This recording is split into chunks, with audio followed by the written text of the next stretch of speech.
Welcome back, everyone, to the Vikings Playbook Podcast. I want to thank all of you that maybe have came over from the Vocal Vike.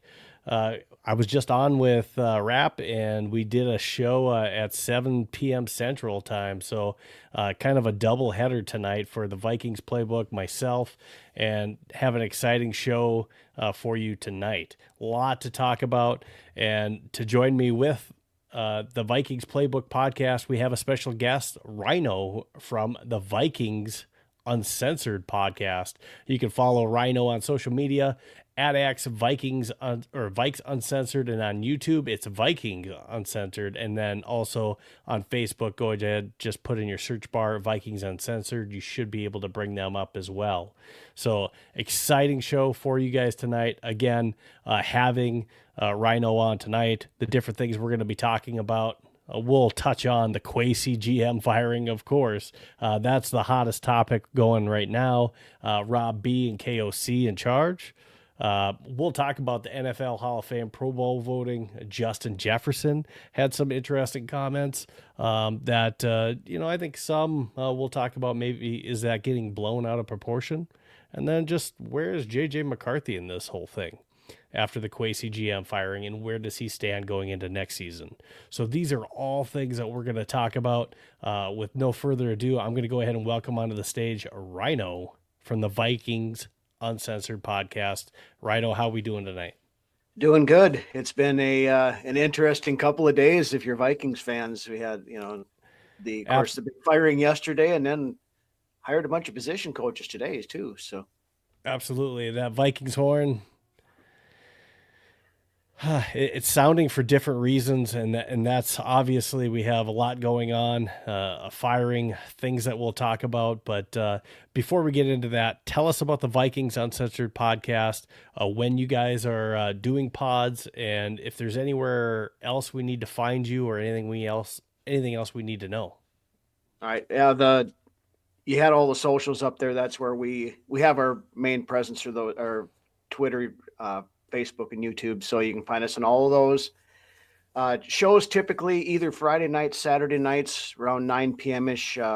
My co-host Brunswick, his work schedule varies a little bit, so we have to bounce back and forth a little bit. But sure. Live shows all the time when we do it.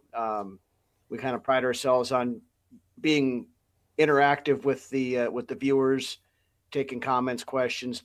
They're throwing discussion points out. We kind of just kind of freestyle it, and we like to call ourselves the guys just sitting at the bar having a beer and talking football podcast. So check us out. We're off next week yet, but we'll be back the following week to start rolling in for free agency and onto the draft, and of course all of the fallout from the big news here from the last couple of days. So absolutely. So you guys, you said like, hey, we're the guys at the bar. That's what we're doing. I mean, we're talking about this team because we're passionate. So think of you guys that are following or watching on stream right now. That's what we are. We're passionate fans that are invested in the team just like you guys. So if you guys have questions for myself or Ryno, make sure that you go ahead and put your comments on YouTube and X. We'll answer them live. So go ahead and throw them at us as we get into this. And if you're not already following us on X, that's Vikings Playbook on X, Vikes Playbook on YouTube, and then you can also find us Vikings Playbook on not only Instagram and Facebook, but also TikTok. So we're trying to move into some different spaces and grow those as well. So please make sure that you're following us. And I'd like to go ahead and mention, if you're not already following my writing, because a lot of the times we're talking about some stuff I'm also writing about, go ahead and follow us on Purple PTSD, which is also on X, and check out the website. Purple PTSD, got different articles going up there. We got great writers over there giving you Vikings news all the time. So purpleptsd.com. I'm even repping tonight with the Purple PTSD shirt. So again, check us out, follow us. And the other thing, I have to go ahead and pitch it. I did pitch it at the end of Vocal Vike, but I also do a fantasy football podcast as well too. So we do have fantasy football going on with fantasy15football.com. go ahead and check that out as well. My co-host Ryan is usually on with me, usually every Wednesday during the football season. We're about every other week during the off season, but we're going to have a draft kit ready for 2026 for you and different rankings coming out weekly for next season. But go ahead and get started. We do have our Fantasy 15 fan chat where you can collaborate with other fantasy football owners as well as get our takes as far as who you should trade, start, sit in our Fantasy 15 fan chat, which is available on fantasy15football.com. So I talked about a lot of different things that we're going to get into. We're going to just jump right into topic number one. And the hot news that everyone wants to talk about on social media right now is Vikings GM Kwesi Adofo-Mensah gets fired. And Mark Wilf ends up coming out with this video that I'm going to go ahead before we get out. They come out with this statement from Mark and Ziggy Wilf talking about, if effective immediately, Vice President of Football Operations Rob Brzezinski is going to lead the operations through the 2026 NFL Draft.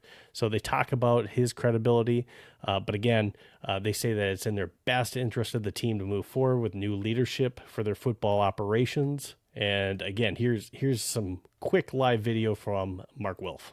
Good afternoon, everybody. Thanks for joining us on short notice, and I appreciate you all making the time today.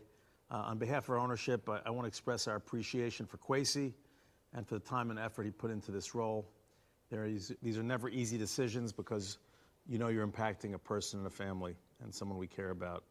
We understand there'll be questions on the timing and why now. I think you know how we want to operate as owners. We want to avoid knee-jerk reactions, be pragmatic, thoughtful, methodical in making these decisions. And as we do each year, we held our end of the season organizational meetings over a couple of weeks and then spent this past week as an ownership group reviewing, discussing, and how best to move forward. This is a critical off-season.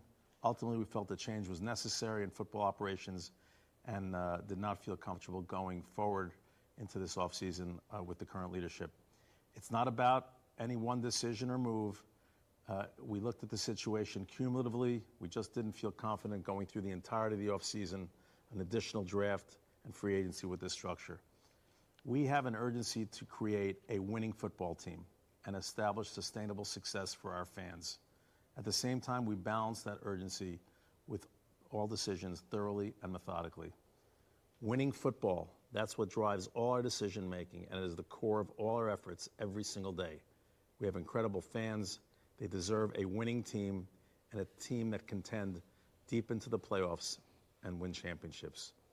As we said in our announcement, Rob Brzezinski will lead our football operations in the interim through the draft and will rely heavily on Kevin, the coaching staff, the talent evaluators we have on this personnel side. We have an excellent, strong organization. Rob brings tremendous credibility and experience, understands our roster, and has an innate ability to build consensus with coaches and personnel. In terms of the long term, certainly we will have conversations and begin laying the groundwork for a process now. But from a practical perspective of where we are on the football cycle, and in order to give ourselves the best outcome, we expect to conduct a thorough search to identify our next general manager after the draft. And with that, I'll open it up to questions. All right, so that was the initial comments from Mark Wilf. Just your first reactions, Ryno, on what you just heard and to the Kwesi Adofo-Mensah firing. I guess my biggest thing is, why didn't they do it at the end of the season? I know that they talked about being deliberate and they're going through all this stuff, but unless they have a plan already in place and what they think they're going to do long term, you let the top 3 or 4 GM candidates go get a job someplace else, and now you're going to be left scrambling unless that their plan is for Kevin O'Connell to get basically 53-man roster control, and whoever they bring in as a general manager, kind of is the rubber stamp for Kevin, which, then if they're going to be doing that, then this probably isn't, the timing doesn't matter as much as what it seems on the surface anyway.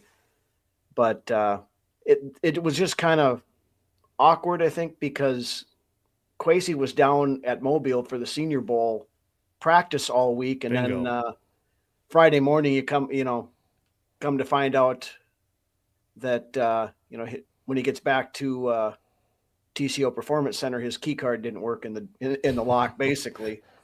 So the key wasn't under the rock anymore. Right. The timing is a little bit weird. It's not unexpected. I have kind of thought that it should have happened anyway, but it's just the timing is a little bit weird to me. But yeah, and before I jump into it, Barber Fade Up says, "Skol, great show with Rap tonight. I appreciate that." He says, "Great show." Yes, and thanks for following us over here for this show for Vikings Playbook and on the Vocal Vike. I talked about this topic, and when we got into this, you talked about it being weird, about him being down in Mobile. Why didn't they do it at the end of the season? And I think that's because they just weren't sold on it yet. And I think when they weighed the decisions, I think that they were ready to ride out another season with Kwesi because if you were going to fire him, you don't send him down to Mobile, right? You wouldn't have thought so, but you gotta. But they sent him down to Mobile. He gets back, and then he does a press conference, and they ask him about Sam Darnold, and I think his response about Sam Darnold was really just the most telling thing that came out of it, to where he basically had to admit that, hey, I blew it with Sam, and I think that's where it came down, where that was the final straw, where Ziggy and Mark Wilf just had to say, I just couldn't do it. So that's all I got to say. On the Kwesi thing is, obviously he had it coming for the draft picks and, the failures that we've had there. Again, another shout out to my guy, Dustin Baker over at Vikings Territory, our sister website with Purple PTSD. He throws it out as far as the Vikings being 31 out of 32 teams since Kwesi came in as GM, as far as our draft picks and the amount of playing time that they've got. So we're basically the worst. There's one other team that's worse than us in the league in hitting on our draft picks and getting them valuable playing time. So that was already out against him. I had an article on Purple PTSD already on this, as KOC, Kwesi both in the hot seat, Kwesi being on the hotter hot seat. But I didn't think that was going to happen before the season. Just with how everything ended and us getting to 9-8, ending on 5 straight wins, I thought that maybe saved them. But again, those comments, and with Sam making the Super Bowl, that kind of changed some things. And I think that had a lot to do with this firing with Kwesi Adofo-Mensah. I think another thing here, though, I kind of wonder if there wasn't. I mean, we've been hearing all sorts of stuff coming out, from various sources, credible or not, nobody knows. But there was a lot more that, we knew something was off this year. It just, everything seemed a little bit weird. But as some of that starts to come out, I wonder how much of this was a Kevin O'Connell power play. They got Kwesi out of the building. He got in the Wilf's ears and, kind of pushed the decision over the edge.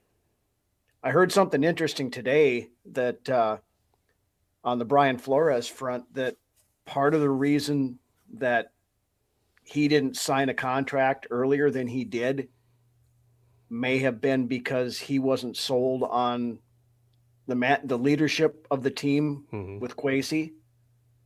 Now take that for what it's worth. I don't, obviously don't know it for a fact, but it came from it was actually, I believe it was Kevin Seifert from Star Tribune or ESPN wrote a column today or article, and that was in there on it. So, I mean, it's interesting, but yeah, Rapp and I were talking about this, and Rapp, brought out the question of, the timing of these 4 additional coaches that just got hired right after the Kwesi firing that we decided to bring on, and how that played into things. Well, yes, we had to replace Durante Jones because he left, but some of these others in getting rid of Chris Cooper, bringing on another offensive line coach. Now, a lot of us thought, hey, that needed to happen anyways. But the fact that it didn't happen before was that some of, KOC saying, I got to get a new offensive line coach, or, I got to get a different assistant head coach. And maybe there was some back and forth between Kwesi and KOC not seeing eye to eye on some of those personnel changes. Did that have something to do with it too? I mean, one could look at possible. The day after he leaves and now we're hiring coaches. So that definitely could have played into it. And that's something that Rapp also was bringing up over on Vocal Vike. Yeah. I mean, the assistant coach and the position coaches, things like that, general manager should have no say in that. That's, he's in charge of personnel, getting the draft picks and figuring out how to make contracts work and all that other stuff. The coach should be able to have whoever he wants as his position coaches, unless timing's interesting though. It is interesting. Yeah. I mean, it's, my guess is they wanted to drop the bombshell first and then, kind of fill this stuff in after that. But again, yeah, it could have been something that could have been announced at the beginning of the week or something, it just kind of fills in, like I talked about earlier, how this whole season, everything just felt a little bit weird, and this situation feels just as weird as the rest of it. But yeah, Six Shooter Nation over on YouTube says this got to get better. Got to get right again. We were one of the winningest franchises in the league, and as of last year, now we're looking utterly embarrassing as a franchise.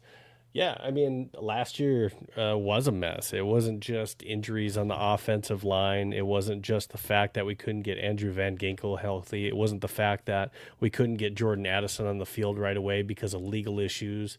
It wasn't the fact that, we couldn't, have JJ McCarthy on the field. We only got him in for 10 games here and there. He had 3 different main injuries, fourth if you count the one at the end. There's just a lot of things that went wrong. There was the mechanics thing, saying that, JJ's mechanics were all screwed up. But then when we let JJ be JJ in weeks 14 through 16, we see basically a different player. And we start to see that trajectory and that development track start to go upward. And so, KOC has some blame in that. Absolutely. And, so we'll get into some of that too. But, yeah, I mean, you're right, Six Shooter. I mean, it was embarrassing last year because we were a mess. Now, some of the things that played into, us going on our winning streak at the end, yeah, I mean, some of it had to do with JJ was playing better, but our defense kept us in games. And thank goodness we were able to bring Brian Flores back. That's one of the key things that we have going for us was our defense this year. But we got to get right, not just in the play calling.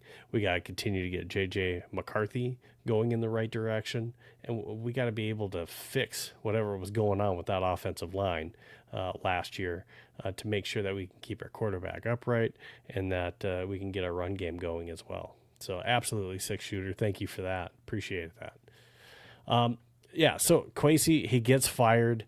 Yeah, I mean, it's kind of weird how it goes. And, one of the things that came up here, and this was a Daniel Roteman on X, and this kind of got a little bit of play, but it says there was internal disagreement when drafting JJ McCarthy and when deciding whether to prioritize him or Sam Darnold this offseason. Kevin O'Connell wanted to go in another direction. The Vikings were moments away from trading McCarthy to the Raiders this offseason, but to no avail. So that kind of came out. I don't think that ever happened. I feel like if there was a Raiders trade, we would have heard about it, right? You would have thought so. And again, we've seen so many things come out, in the last 36 hours. Everybody is piping up now about, this and this and all the internal schisms and conflicts that were going on. And now Kwesi basically locked himself in his office and didn't associate with anybody and was doing it as an 8 to 5 job and not, being the gung-ho grinder football guy that spends 17 hours a day in the office. And, how much of this is true, how much of it is, just, I made the comment earlier today when I was talking to somebody, the one that remains gets to point the fingers, basically. Kwesi's out the door. So, there's so much of the stuff that they're pointing that this was all on Kwesi. It was all on Kwesi. But like you mentioned earlier, Kevin O'Connell deserves some of the blame for what happened. Absolutely. Last year. We're going to talk about that. Yeah, I mean, we did talk about a little bit, but and Barbara also says this. So Kwesi was holding us back to an extent, yes. And I would say KOC had some blame. By the lack of drafting and all that stuff. Yeah, I mean, absolutely. Now, KOC had blame this year. Year, KOC absolutely had blame. And KOC, I think, because of how this year has gone, is absolutely going to be on the hot seat here in 2026. And we're going to get into it. I see your comment coming on here, Barbara, and we're going to get into that too. But let's take a look at some of these too. These are some of the draft picks. Now, there are some good draft picks on here that Kwesi and the scouts and, if KOC was involved in it as well too, they did hit on some of these. But when we take a look at some of these individuals, most of them are no longer on the team. And Ed Ingram, we brought him in, and this is, is this a Chris Cooper offensive line coaching failure? Because now he's doing good with the Texans. Andrew Booth, Lewis Seen, that one will live in our nightmares as we see Hamilton with the Ravens succeeding. We take a look at that next draft. Yeah, he hit on Jordan Addison. That was absolutely a win and a great pickup, I think. And Mekhi Blackman, we ended up shipping him off over to Indianapolis where he's thriving. So again, was that the right decision? Doesn't look so now, the way that we traded him and he's succeeding and we still have a hole at the cornerback spot. Jay Ward, ended up taking over that safety spot this year. But again, is he a true starter? I don't know. I mean, we'll see. Yeah. I still think that we need somebody there maybe stronger, but we'll see. And then this last year, Dallas Turner started to look good. This year, I'm really, as he's getting more playing time, I think we're going to continue to see him go. Will Reichard was a hit. So you got to give him some credit on some of these. I think Michael Juergens has been a solid backup center. And then we take a look at this year. Donovan Jackson, absolute hit. We don't know on Ty Felton. Tyranny Ingram Dawkins looks to be decent. Kobe King, no longer on the team, right? It didn't even, we decided to put him on the practice squad. He got wavered and he's gone. Gavin Bartholomew was injured all this season. So there was definitely some hits and some misses in here. So, when you look at it, yeah, absolutely. Could we have been better in this section? Now, if JJ McCarthy turns out, this definitely looks a lot better than what it did. Right. It gets a lot stronger towards the end than what it started for Kwesi when you take a look back at the record. All right. So the next thing that we're going to go ahead and jump into when we're talking about the GM is who should the Vikings target as GM? So Rob Brzezinski, who's been with the team for 28 years, they obviously trust him enough to keep him as the interim GM through the draft. Interesting enough, they keep Ryan Grigson on. He was the assistant GM, which I agree.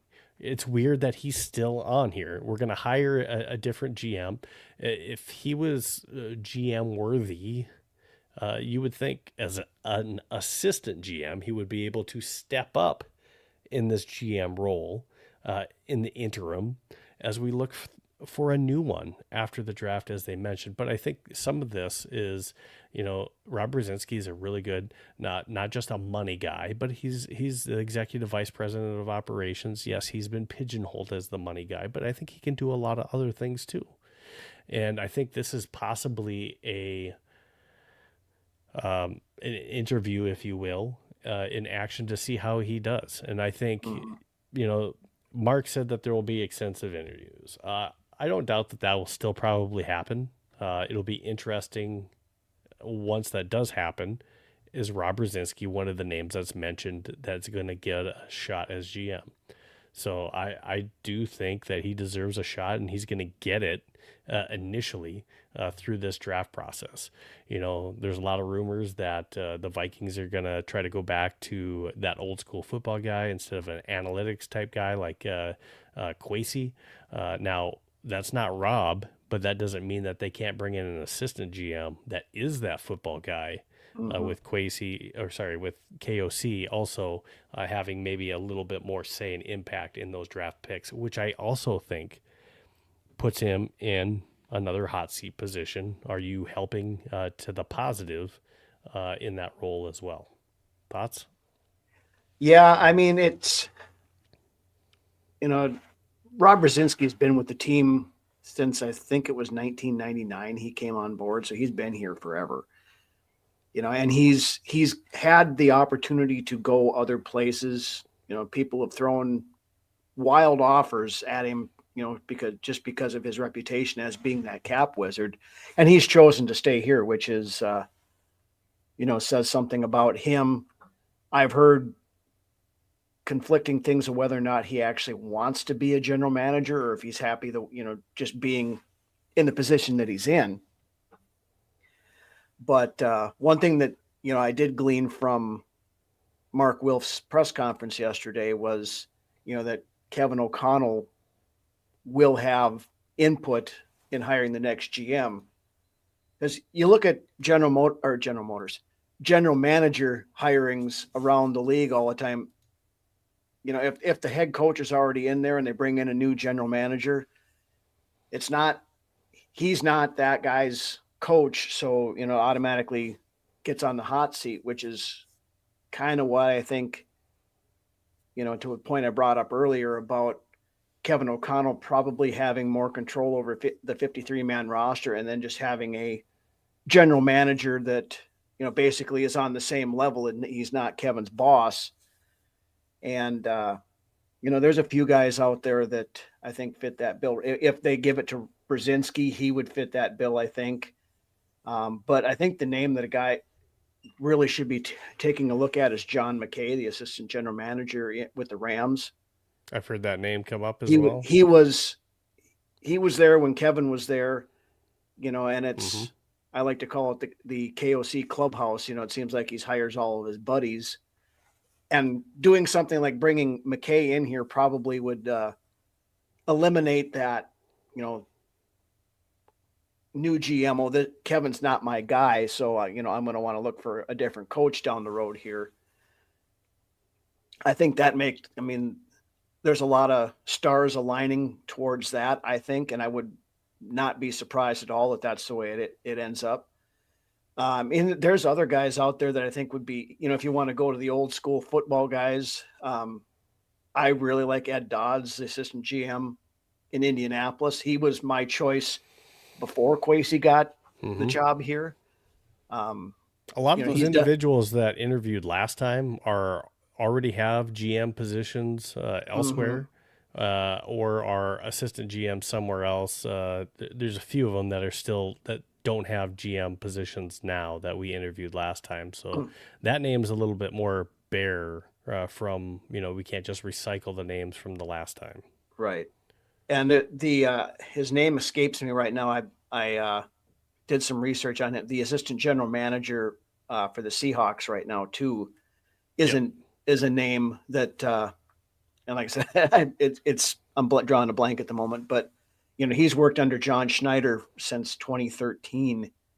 So, John Schneider is one of the best GMs in the league, and of course, Seattle's made the Super Bowl this year. He does a great job building a team, and I think somebody who has had experience working with him, is another guy to keep an eye on. But there again, then you fall into that, is he going to want to replace Kevin O'Connell kind of thing afterwards? But yeah, I don't think that's the case, because I don't think that's going to be necessarily in their hands. I think it's all in KOC's hands, and I think a lot of that has to do with how this next season goes. And that kind of rolls into topic 3, is Kevin O'Connell in the hot seat. And before we even get into this, I already had a comment on here that kind of was from the last one into this next one, where Barber Fade Up on YouTube is saying the pressure's on KOC to hit in the draft along with B-Flow.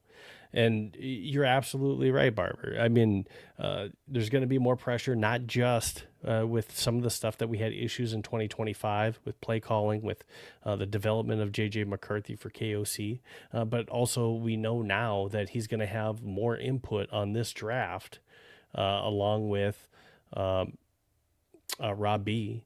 So he's going to have more pressure on him to where I think that seat is hotter. And when we get into topic 3 on here, is Kevin O'Connell on the hot seat. I wrote an article about this before the Kwesi thing, right? So I said his seat was already hot going into 26. We had other coaches, Mike Tomlin, John Harbaugh, and yes, I know Mike retired. Sure, he retired. But it was probably looking like he was going to get let go. John Harbaugh and Sean McDermott among 10 of 32 teams that decided to replace their head coach. And those coaches, a lot of them had, at least those 3 that I named, have a lot of playoff wins, have 2 Super Bowls. 2 of them have Super Bowl wins, and they got replaced. So you don't even have a win in the NFC North. You're the only one without a playoff win. So coming into this next season, I think it's, at least I think it's playoffs, or I think he might be gone after this next season.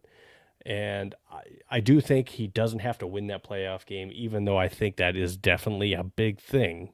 I think because of if JJ is the quarterback, I think if the development is on the right trajectory, and depending on how we lose or how our season ends, that will all play into whether or not Kevin O'Connell is our coach going into 2027. Your thoughts? And what are your thoughts on X? Go ahead and throw those on there too, and YouTube, on what your thoughts are. But go ahead, Ryno. Yeah, I mean, I don't know that Kevin O'Connell's seat is as hot as a lot of people think it is. I think it should be, but the Wilfs love Kevin O'Connell, and I think they're going to give him every opportunity to right this ship. I mean, yeah, as they should. Right. I mean, realistically, they were 3 guys screwing up a kick coverage from winning the NFC North and being, hosting a playoff game this year. Yeah, let's not get it twisted. I'm not calling for his job, right? But his seat should be hot. And I'm not for firing a coach just to fire him. You should have a replacement in mind if you're going to do that. Right. I'm not either. I'm just, seeing a lot of the stuff that out on the socials and everything that, everybody basically saying Kevin O'Connell can't even sit down, that the seat is so hot. I don't think it's as hot as that. Yeah, but I don't think it's that hot. No, but I do believe if they miss the playoffs next year, or if they start, 1-7 or something, there's a very, very real possibility Brian Flores could take over as head coach of the team mid-season if it went that bad. So let me ask you this. So what are the 2 main strengths when you think of Kevin O'Connell? What are those 2 main strengths of Kevin O'Connell, and why you would want him as a head coach? Just quick answer. I mean, the biggest thing, he's got the team building thing. He's got that, the culture thing that they're looking for. I think he's a pretty good motivator. He can call a really good game. Okay, so play calling.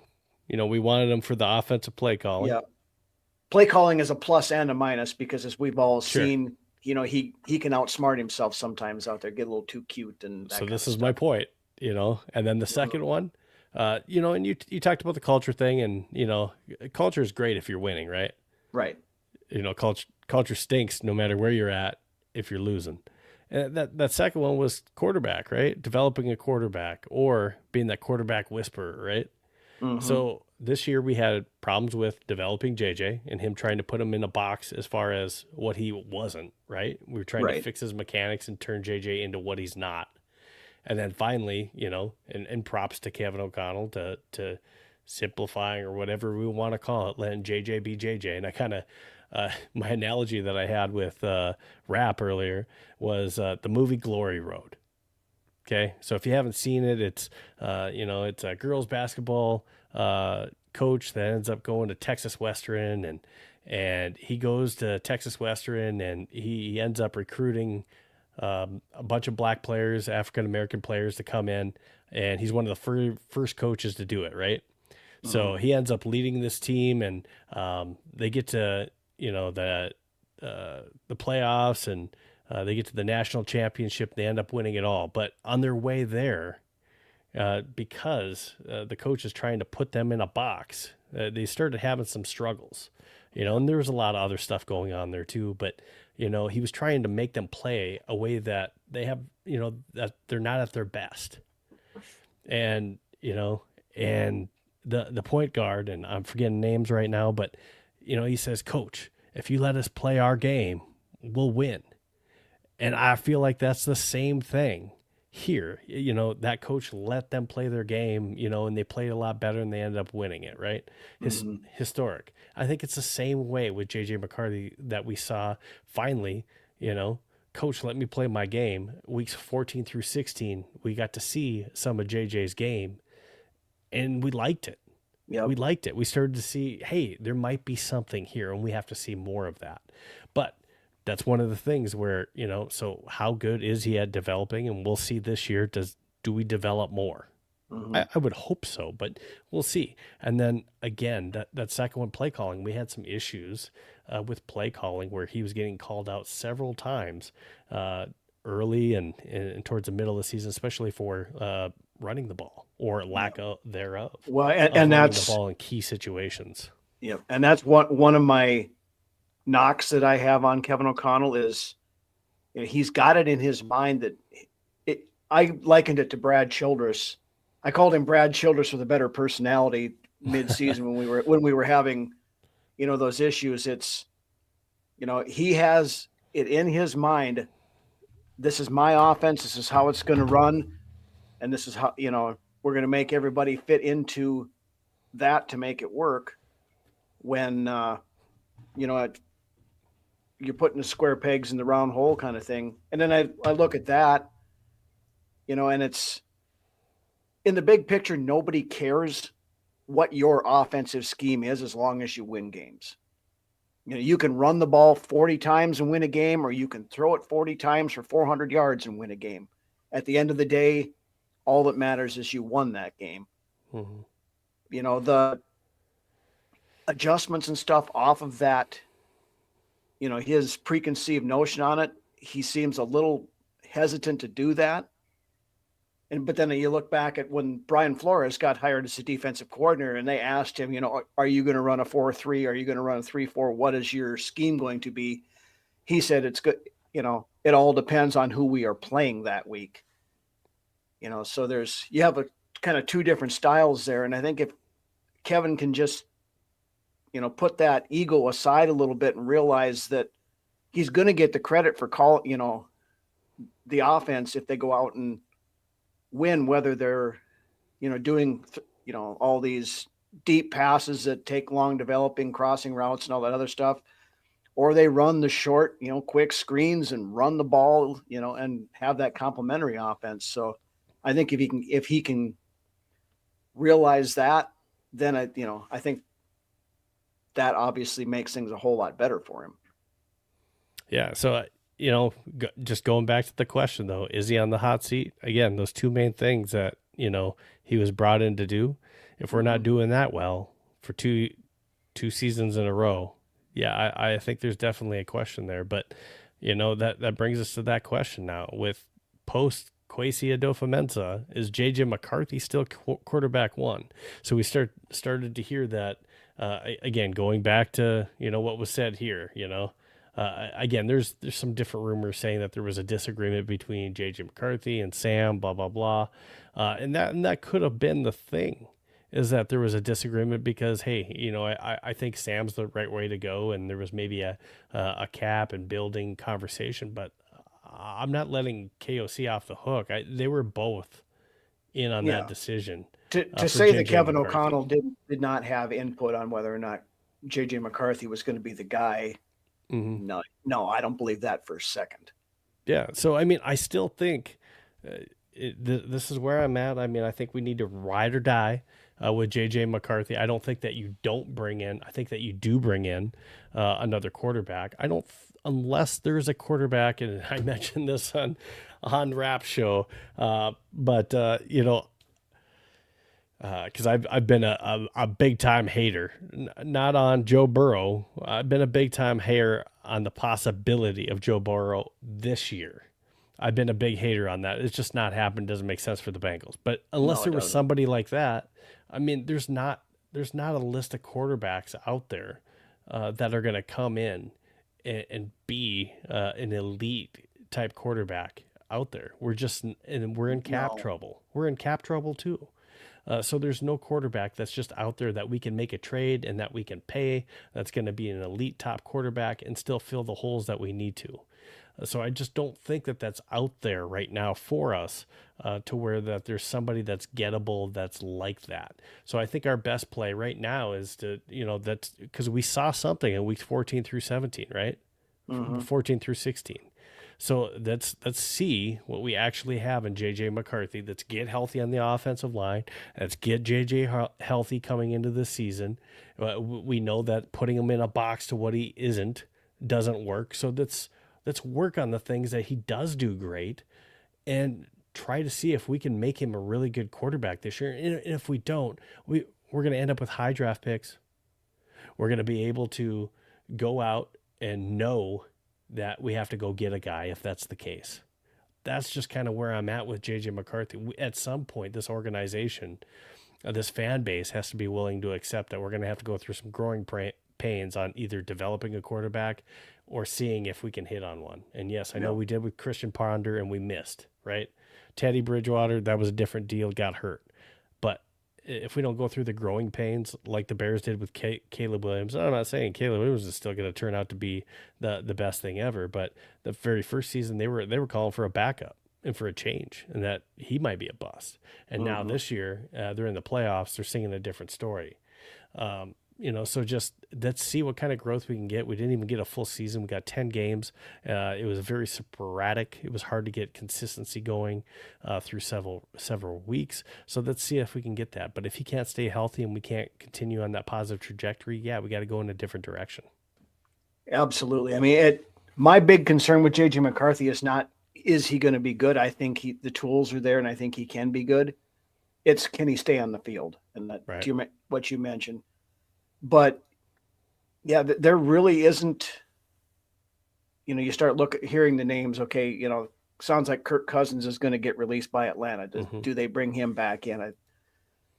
The Mac Jones thing floats around.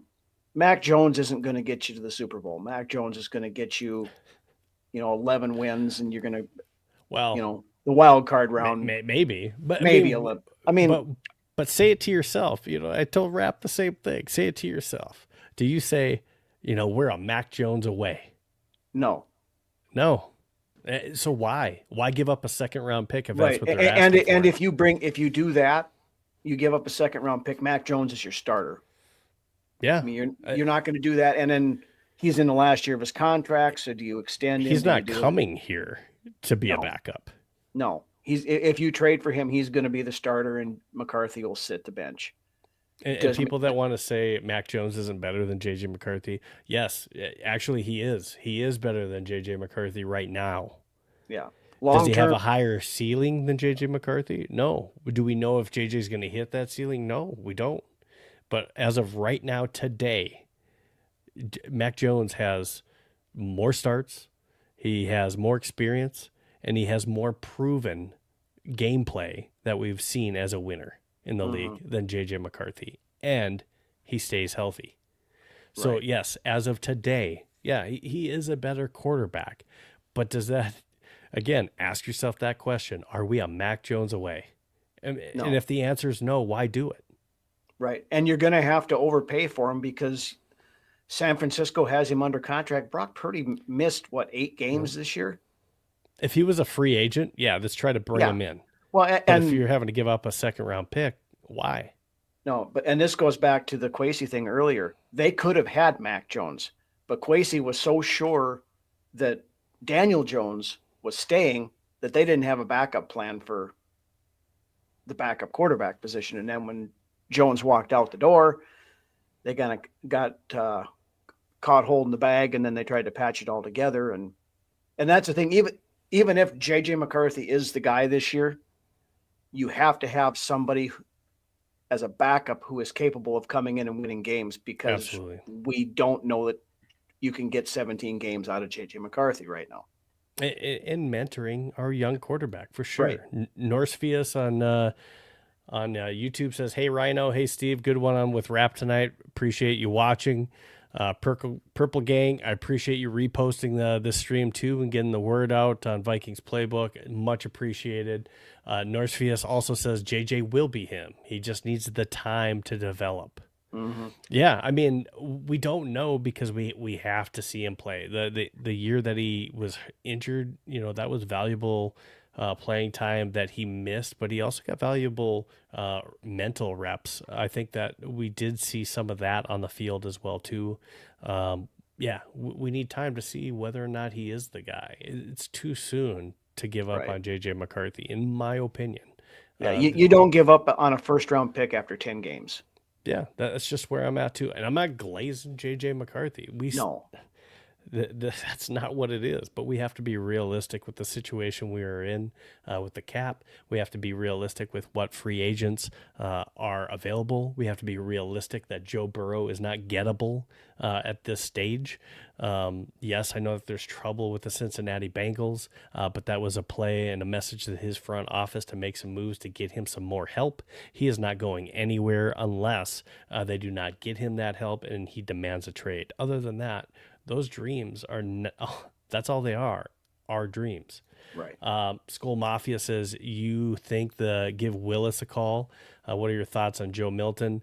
So when you're talking about Malik Willis, I think he played himself into a better situation. He's going to get here paid, I think, a little bit. He's going to get a Sam Darnold type contract, I think. Yeah, I think he's going to get a prove it type situation with the team. I think he deserved or has shown enough that Tennessee was a bad situation when he was there with the Packers. He has shown himself to be a more capable quarterback that you can win games with, and at times has looked even better than Love has. So I definitely don't think he's gettable for us, and not just with the cap situation. I think also where we are with the quarterback situation, Malik's only probably coming over here if he knows he has a legit shot you can win the job. Joe Milton. Honestly, I think Malik Willis will end up as a starter in Miami. They got former the assistant GM and Jeff Hafley going over there to be the head coach. Yeah, it makes too much sense, I think, for him to go down there. Good point. Yeah, with that Hafley connection, absolutely. That's a good one, Ryno, for sure. Joe Milton. I don't know if I wouldn't be opposed to bringing in a Joe Milton type guy. That's not really a name that I've really thought of. No, doesn't really move the needle too much for me, I guess. But that could be something as like a third string type situation for me. I do like you'd have to trade for him, but and it's probably not going to happen before. I keep mentioning it. Davis Mills is who I really like, but you would have to pay him. But I do like the possibility of and you might say, well, you didn't like Mike Jones, but you like Davis Mills. Well, I think Davis Mills does have a high ceiling. I think he did play a lot better than CJ Stroud this year. What are your thoughts? Sorry, I need some water. Yeah, I mean, I like Davis Mills as a backup coming in here. Again, he kind of fits in that same bucket to me as, are we a Davis Mills away from winning a Super Bowl? No. But that's the biggest thing. Most of the gettable guys that are going to be out there fall into that bucket. It is a Mitch Trubisky. It's a Jimmy Garoppolo. Dan Donovan mentioned him down there. It is those type of guys. It's the guys that are your regular game manager, journeyman backup guy that can come in and, win you a game or two. And that's, if you're going to, go in with the intention of JJ McCarthy being the starter, that's the kind of guy that that's fits the bill as to what we need. But, if you're bringing in legit competition, there's not a lot of options out there that aren't going to cost us a lot of money.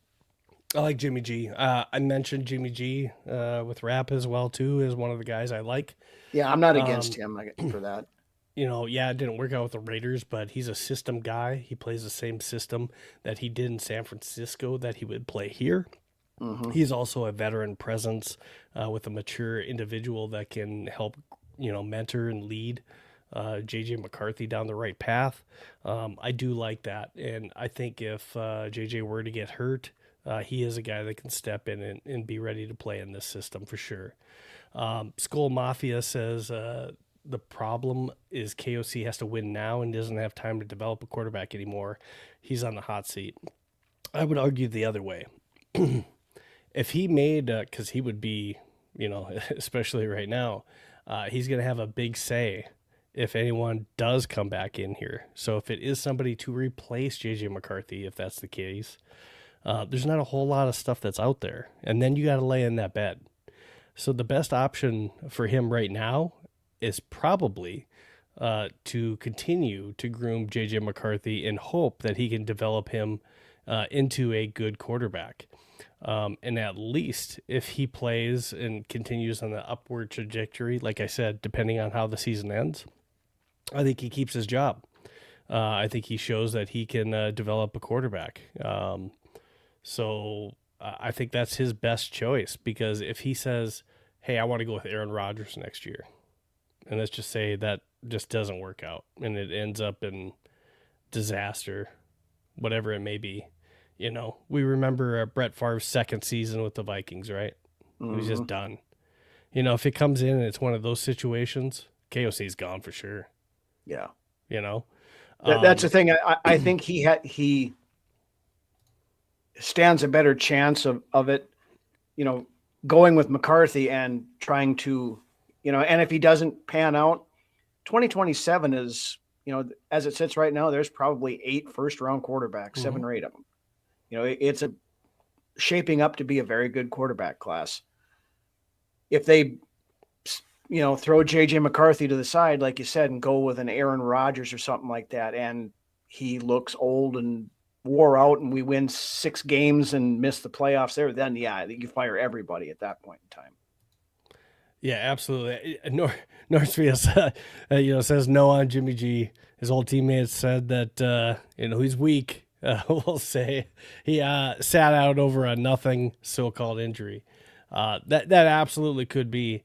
I'm just saying, for the system that we run, he fits in that same system, and he's a system quarterback for that. Mm-hmm. All right, we're going to go ahead and jump into our next topic. And, I think that we also still have a gripe in this. I wrote an article on this as well, too, but the Hall of Fame Pro Bowl voting systems, these are absolutely broken. So we saw this with Bill Belichick. Not arguably, he is the most decorated head coach in NFL history in the Super Bowl era for sure. And he's either first or second in every major category, mostly first in all coaching statistics that are out there. So how Bill Belichick did not get 40 of the 50 votes, the 80% needed for the first time for the Pro Football Hall of Fame, is beyond me.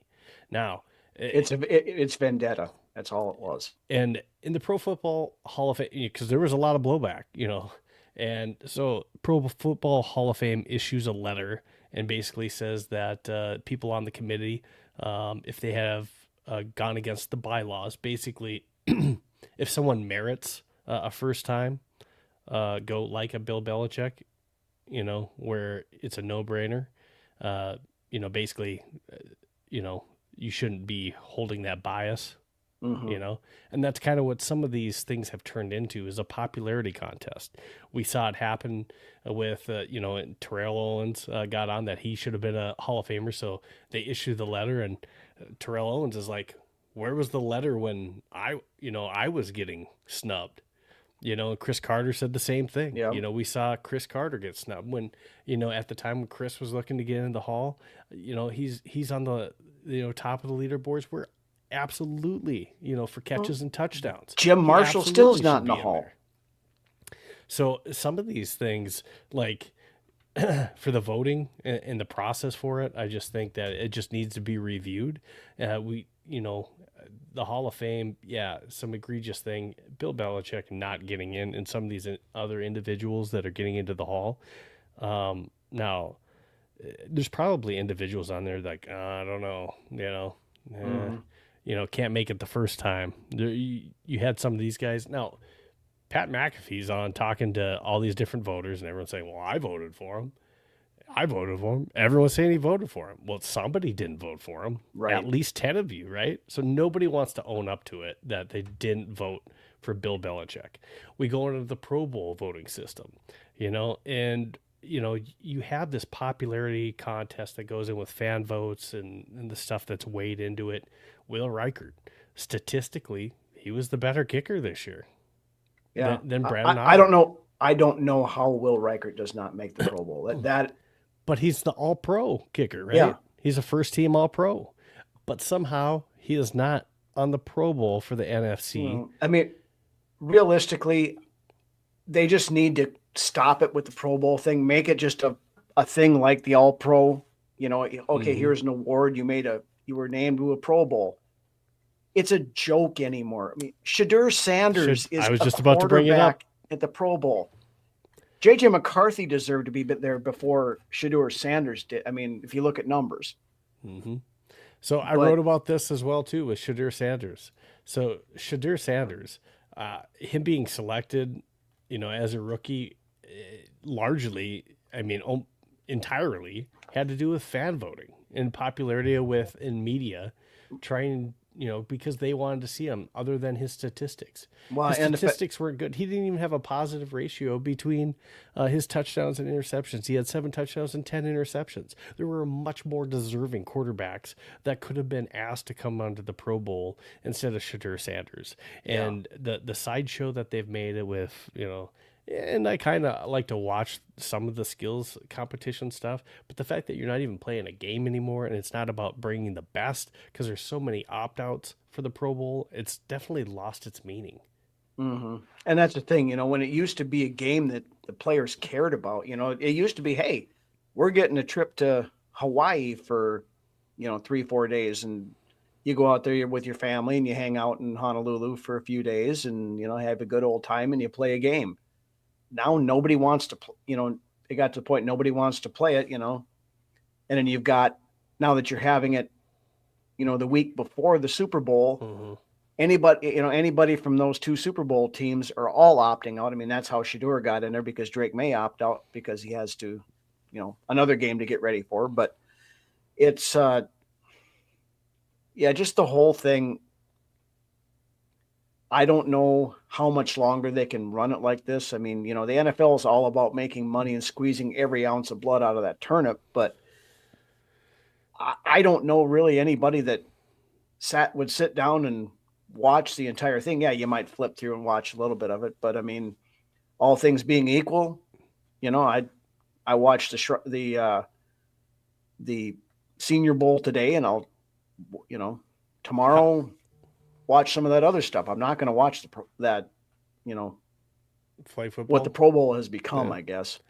How pissed are you, though, if you're a quarterback out there that, had an okay season, but they're looking for a 5th-string bench quarterback for the Pro Bowl, that you had Pro Bowl incentives, escalators in your contract, and instead Shadur Sanders is selected over you, and you miss out. And let's just say that your contract's not that big in the first place. And, you possibly have a big bonus if you get, invited to the Pro Bowl. So there's that piece to go on top of, are we really bringing the best of the best? No, obviously we're not. No. So it's kind of losing its luster, and really the one that really counts now is the All-Pro teams. So the Pro Bowl is just kind of a sideshow for money, right? which is sad, because when you start looking at, some of the greats back in the day and you see that, hey, they were a 7-time Pro Bowler, that meant something. Right. That was like, wow, that's impressive.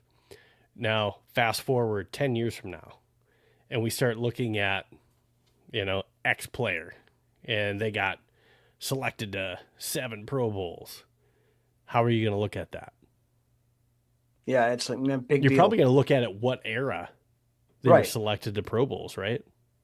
Yeah, because right now it's gone down to it's a participation trophy, kind of thing. Oh, hey, look, I got this. Yeah, so does 75% of everybody else in the league, because nobody wants to do it, so they keep calling people until, hey, you want to come do this? Yeah, well, I got nothing going on this weekend. Yeah, I'll come, I guess. The way to fix this, potentially, maybe not so much the voting, but if you were selected because someone opted out, or if you were selected between a fan vote, I don't think that you should be, have next to your name as a Pro Bowl selection. Yeah. And then, you take a look at how the Major League Baseball used to do it. They used to have, let's just say that you had the top 4 snubs, if you will, that didn't quite get in. They would have like a fan vote to see who the last in would be. So at least the fans getting, who the committee decided these were the tops in the league. We really struggled with these 4. We feel like they should have been in, but just like it was really close with someone else. I think that would be cool, doing something like that. But still, fixing the other thing is as far as what they're doing at the Pro Bowl. But at least the meaning of the title of Pro Bowl, at least you could help a little bit that way.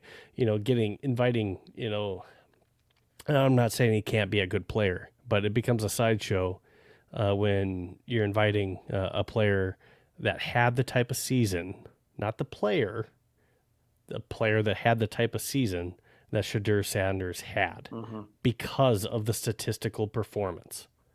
Yeah, okay? and he is there because of it's going to bring media attention, and it's a circus, and people are going to watch part of that just because it's ratings, and that's what they want.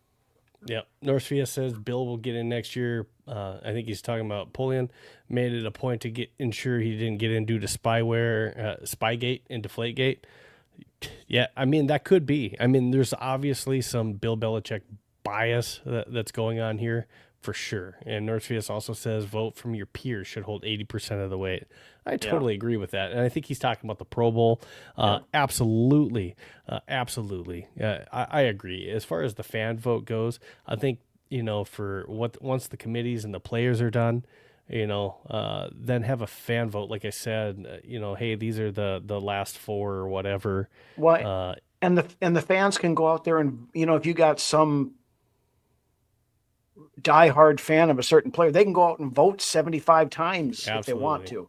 And if your social media department's really good about getting out the vote, you're going to get your players in, right? Does that mean that they were the best selected? Absolutely not. So when some of these players are having, incentives built into their contracts of whether or not they go to the Pro Bowl, I mean, this is just ridiculous. What are we doing? Just crazy stuff. Yeah, I mean, to Northfield's point there, I mean, that, the NFL Top 100 that NFL Network does before the season every year, to me, that even holds more weight because that, again, is voted on by their peers, the other players in the league. It's not the popularity contest or who can get the most likes on Twitter and everything else. I mean, that's what half the vote was this year, and you saw it all over the place. It was, retweet this to vote for so-and-so. And I did it, but it doesn't mean that, did I really think that, so-and-so was the best when I weighed everyone? No. I mean, you were trying to vote for your favorite team's players, Topic number 6, Justin Jefferson. He had a US Today interview. Here's just a snippet before we dive into it. I don't know how much you Google yourself, but lately, I'm just doing my research for this, and I see nothing but trade proposals and like rumors along those lines. Are you ever aware of that stuff, and how do you process it when you see it? Yeah, I mean, of course, I'm into social media, and those things, I'm tagged into those things or mentioned into those things, but I don't really care about those things. Nobody really understand what's going on in that building besides the people that's in that building. Obviously, I understand the difficulty of the season. Not every season is going to be the top tier season. It's not too many people that had consecutive, years dominating the way I've been dominating. So it's just all part of the plan. It's just all God's plan, and just really a wake up moment. I gotta go back to work, even though I don't feel that the season was on me. But just going back to work personally, I feel like I can do better. Personally, I feel like there's ways to do better and to better my craft. So it's not really too much of thinking about the negatives, or I don't really care about what other people say. It's just all about the people that is in that building with me, and then all about my mental and going out there and being better and playing better, and of course trying to reach that goal, which is to be in this game next year. All right. So with that, some people wanted to run with that and be like, wow, GM just got fired. He's answering this question. There's trade rumors, and people are trying to attach it. Hey, the Bills should go out and get him. It's not happening. To me, that's a Burrow-esque type rumor. It's not happening. Look somewhere else, because JJ's. Yeah, not can we leaving interest the you in Vikings. a Justin Jordan Jefferson's not Addison? leaving. But not a Justin Jefferson. Yeah, absolutely. So it's not happening. We already had, the Grant Cohn, deal where even Grant had said, hey, Jefferson's not available, so they're focusing more on Addison as far as the 49ers. So why are we trying to stoke this again? Kwesi did not draft Justin Jefferson. No. Now, I'm not saying that they didn't have a good relationship, but I don't think it was that tight to where now he wants to go somewhere else because Kwesi was let go. I think Justin Jefferson, as you saw, we are the luckiest fans in the league to at least have a leader and a superstar on our team like Justin Jefferson, that when he gets asked those kind of tough questions, he's been so rock solid in the way that he's answered those. I can't even express how grateful I am to not have the type of problems that some of these other teams have with Justin Jefferson. He has just been an amazing professional and an advocate for the team for sure. Your thoughts, I guess, after seeing that? It's the national media, NFL media wants so hard for Justin Jefferson to be, like a lot of other top wide receivers. They want him to be that selfish diva. Yeah. They want him to do all, and he's not. Is he frustrated about how the season went? Absolutely he is, and he has every right to be. Mm-hmm. I mean, it was a tough year for not only him, it was for the offense in general. But and that interview goes on to talk about that, where right. he they talk about Sam, and there was a little bit of controversy, that social media tried to spark up on that too. But I mean, he was saying what we already all know. Yeah, it's no Vikings big secret been a better team with Sam. Yeah, absolutely. Yeah, it's no big secret that he would have had better numbers with Sam Darnold throwing him the ball this year than the conglomeration that we had. And that's not a knock on behind JJ. That still doesn't mean that he's not behind JJ. No, he's behind whoever's. He's a team guy. Yeah, and that's the thing, and he's done a really good job of not letting the frustrations get to him and let it spill over. And even, in those games toward the end of the season where he wasn't getting the ball very much, he was still, when Jalen Naylor would have a great catch, he'd be over there and he's, pumping him up and he's doing that, and he was talking to McCarthy, trying to keep him pumped up when when things were going well. And he's a very rare individual when it comes to, especially the wide receiver position, which is naturally, seems to be a position of divas. And, and I've seen that today too. It seemed like everybody in Bills Mafia is putting out the Justin Jefferson to the Bills trade scenarios. And I'm like, I had one of them that was on there. I said, okay, yeah, we'll consider, you put up, name whoever. You put up Josh Allen and James Cook for Justin Jefferson. We'll talk about it. Yeah. Otherwise, no. You just can just ridiculous trade scenarios. Yeah. Class G33 says. I mean, it's not like he ripped 9 in the article. No, I he think didn't. He means interview. Yeah, and again, he's still behind JJ. Class also said he could have, but I think it's objective fact that they would have done better. Absolutely. And JJ would probably tell you the same thing, that he didn't play up to the level that, probably the team thought he would, or probably that he thought he should have. Right. Northfield says, too many out there tossing out clickbait trash. I totally agree, Northfield. Yeah. Absolutely. Class says, Steve, I think he says love, probably. Your comparison to Glory Road on Vocal Vike. Just join this one here. Great stuff tonight. Thank you. Appreciate it. For real. All right. Awesome. Angel Duster says, cheers, fellas. Thanks for the content tonight. Absolutely. Thanks for joining us, Angel. Appreciate it. Northfield said he also liked that comparison to Glory Road as well. All right, so that kind of brings us towards the end here. Is there any other topics any of you online that are watching want us to cover quickly? Or Ryno, do you got anything else that you want to talk about or cover? And I mean, I think we hit it all pretty good here. We talked about a lot of stuff tonight, so Absolutely. There's a lot to take in, and it's going to be an interesting, next. What is it? What's the draft? 6 weeks out, something like that. 8 weeks out.